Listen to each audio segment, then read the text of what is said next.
Hello everyone. आज के इस वीडियो में हम डिस्कस करेंगे रिटायरमेंट बेनिफिट प्रोविजनल बेसिस पे कब कब दिए जाते हैं और कौन कौन से रिटायरमेंट बेनिफिट प्रोविजनल बेसिस पे आप दे सकते हैं। दो मेन कंडीशन है जिस केस में आप प्रोविजनल बेसिस पे रिटायरमेंट बेनिफिट दे सकते हैं। वो कंडीशंस हैं, या तो एम्प्लॉयर का केस जो है किसी भी कारण से डिले हो गया हो, ठीक है। दूसरा केस है एम्प्लॉय के अगेंस्ट में जुडिशियल प्रोसीडिंग्स स्टार्ट हो रखी हों, ठीक है। उन दोनों ही केस में जो है रिटायरमेंट बेनिफिट प्रोविजनल बेसिस पे दिए जा सकते हैं। आइए देखते हैं कौन कौन से बेनिफिट आप दे सकते हैं दोनों ही कंडीशन में और कौन उनको सैंक्शन करेगा। पहले कि कितनी अमाउंट आप दे सकते हो पेंशन की प्रोविजनल बेसिस पे। जितनी पेंशन एम्प्लॉय की बनती है उसकी 100% आप दे सकते हो प्रोविजनल बेसिस पे। आप कम भी दे सकते हो, लेकिन डिपेंड करता है कि उसका जस्टिफिकेशन क्या है। अगर कोई आपके पास वैलिड रीज़न नहीं है तो आपको 100% जो है पेंशन देनी पड़ेगी प्रोविजनल बेसिस पे।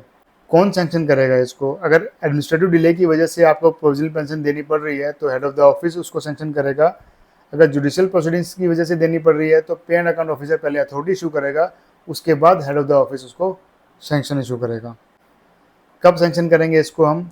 हेड ऑफ द ऑफिस जो है रिटायरमेंट के बाद with in 10 days sanction issue कर देगा, लेकिन जुडिशियल प्रोसीडिंग्स में ऐसा कोई टाइमलाइन नहीं है, बट जितना जल्दी हो सके उतना जल्दी इसको इशू करना होता है सैंक्शन, ठीक है। पीरियड क्या रहेगा प्रोविजनल पेंशन का?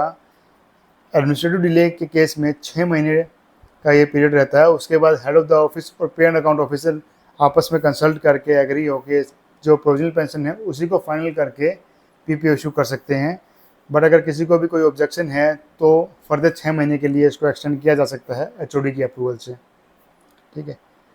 जुडिशियल प्रोसीडिंग में ऐसा कुछ नहीं है, जब तक आउटकम ना आ जाए उस प्रोसीडिंग का तब तक हम उसको प्रोविजनल पेंशन देते रहेंगे।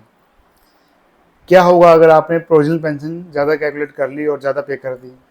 तो कोई डरने वाली बात नहीं है। हम फ्यूचर पेंशन से या अगर ग्रेजुटी आपने विदहेल्ड की है तो वहाँ से इसकी रिकवरी हम कर सकते हैं।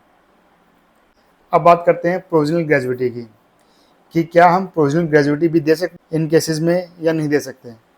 तो पहले बात करते हैं कि क्या अमाउंट दे सकते हैं हम। प्रोविजनल ग्रेजुटी हम 100% तक दे सकते हैं 10% विदहेल्ड करने के बाद, यानी कि 10% तो आपको विदहेल्ड करनी ही करनी है। उसके बाद जो अमाउंट बची है वो आप पूरी की पूरी भी दे सकते हो या उसमें से भी फर्दर कुछ ज़्यादा विदहेल्ड कर सकते हो डिपेंडिंग ऑन योर जस्टिफिकेशन, ठीक है। ये होगा कब? जब एडमिनिस्ट्रेटिव डिले के केस में आपको प्रोविजनल ग्रेजुटी देनी होगी। तो जुडिशियल प्रोसीडिंग अगर चल रही है एम्प्लॉय के अगेंस्ट में तो उसको प्रोविजनल ग्रेजुटी नहीं मिलेगी।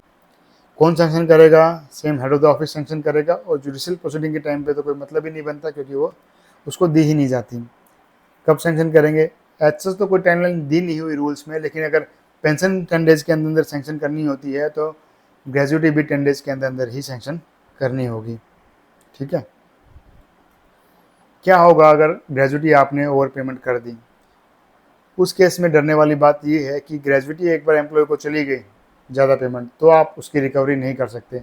हाँ, अगर आपने कुछ विदहेल्ड किया हुआ था वो अमाउंट तो आप रिकवर कर सकते हो, बट अगर आपने जो पे कर दिया वो वंस पेड उसको आप रिकवर नहीं कर सकते एम्प्लॉय से। तो सोच समझ के आपको ग्रेजुटी का पेमेंट करना है। अब बात करते हैं कम्यूटेशन का। क्या कम्यूटेशन को प्रोविजनल बेसिस पे दिया जा सकता है और किस कंडीशन में दिया जाएगा? एडमिनिस्ट्रेटिव डिले की वजह से अगर डिले होता है तो, या फिर जुडिशियल प्रोसीडिंग के टाइम पे। तो देखते हैं कि कितना अमाउंट हम दे सकते हैं। जो भी उसका कम्यूटेशन बनेगा उसका फुल अमाउंट उसको दिया जाएगा प्रोविजनल बेसिस में, अगर जो है केस एडमिनिस्ट्रेटिव रीजन की वजह से डिले हुआ है तो। जुडिशियल प्रोसीडिंग में ऐसा कोई प्रोविज़न नहीं है कि उसको हम प्रोविजनल बेसिस पे दे दें, ठीक है। कौन सैंक्शन करेगा? Same head of the office sanction करेगा। और कब सैंक्शन करेगा इसका भी कोई टाइमलाइन दिया नहीं हुआ, लेकिन सिंपल सी बात है, जो कम्यूटेशन है वो पेंशन से ही कट के दिया जाता है। तो जब पेंशन सैंक्शन करेंगे उसी टाइम पे हम प्रोविजन का भी सैंक्शन दे देंगे, ठीक है। क्या होगा ये अगर ओवर पेमेंट हो गया तो ये भी आप रिकवर कर सकते हो फ्यूचर पेंशन से या ग्रेजुटी से, ठीक है। अब बात करते हैं क्या होगा अगर टाइमली प्रोविजनल पेंशन या प्रोविजनल ग्रेजुटी ना दी जाए तो एम्प्लॉय के क्या राइट्स हैं। तो एम्प्लॉय को मिलेगा इंटरेस्ट, ठीक है। प्रोविजनल पेंशन पे कितना इंटरेस्ट मिलेगा? जो जीपीएफ का इंटरेस्ट रेट होता है वही उसको इंटरेस्ट रेट मिलेगा दोनों ही कंडीशन में। ग्रेजुटी के केस में भी इंटरेस्ट मिलेगा वही जीपीएफ के रेट पे दोनों ही कंडीशन में। बट जुडिशियल प्रोसीडिंग में इंटरेस्ट रेट तब मिलता है जब फाइनल आउटकम आ जाता है और एम्प्लॉय जो है सभी चार्जेस से फ्री हो जाता है।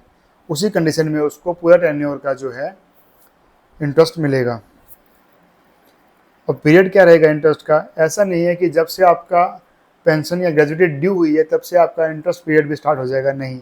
जब से आपकी पेंशन ड्यू हुई है उसके 3 महीने तक आपको कोई इंटरेस्ट नहीं मिलेगा। 3 महीने के बाद से, यानी कि रिटायरमेंट डेट के 3 महीने तक आपको कोई इंटरेस्ट नहीं मिलेगा। उसके 3 महीने बाद से आपको इंटरेस्ट मिलना स्टार्ट हो जाएगा, जब तक पेमेंट हुई है उस टेन्योर के बीच में, यानी कि 3 months after retirement till date of actual payment, ये पीरियड पे आपको इंटरेस्ट मिलेगा। बट ठीक है, आपको इंटरेस्ट मिलेगा, लेकिन इसको सैंक्शन कौन करेगा?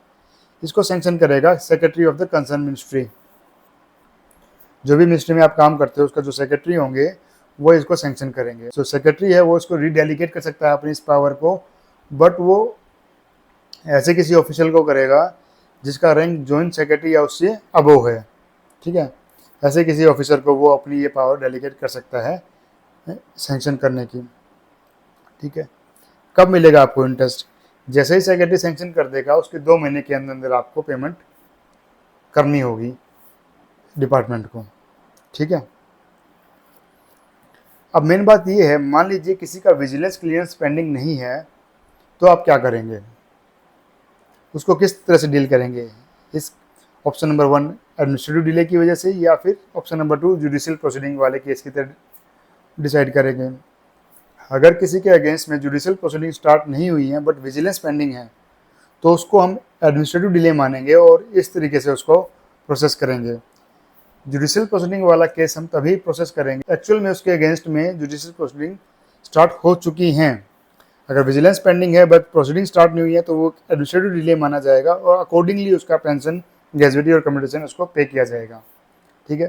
तो इस वीडियो में इतना ही। Thank you very much.